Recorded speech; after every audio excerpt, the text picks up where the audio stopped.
Now, as you may have seen on this webpage, Jon Stewart, the star of The Daily Show and the executive producer of The Daily Show, continues to say very nice things about me.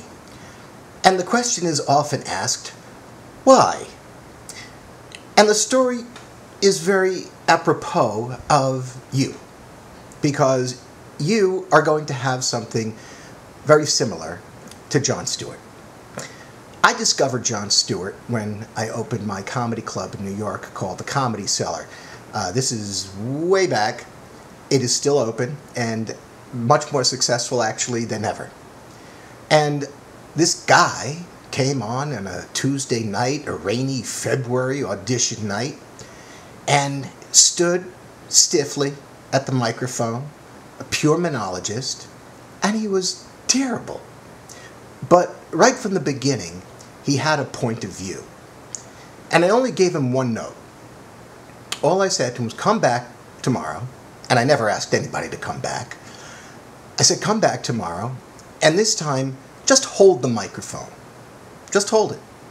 That was the entirety of my note.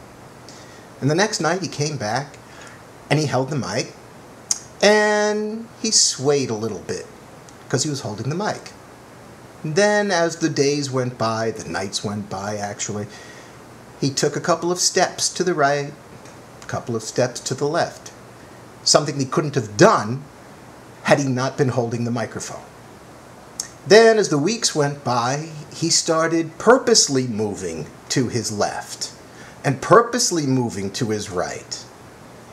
And soon he started prowling the stage, and he owned the stage. He owned his space, and his communication with the audience wasn't a stiff, distant kind of thing, but it was very personal, very intimate. It was him talking to you. And that's the difference between, say, Jon Stewart and, say, Jay Leno. Leno lets you watch while he talks to the audience. It's all very arm's length. Jon talks to you. And that's where he learned how to do it. And he's continuously giving me credit for it, which I appreciate. So what does this have to do with you? Well, I just gave him that one note, which freed him to discover himself. It untethered him from the stuff that he was using to make him feel safe, but it was that stuff that was holding him back. That's what Write Like a Pro is all about. We untether you.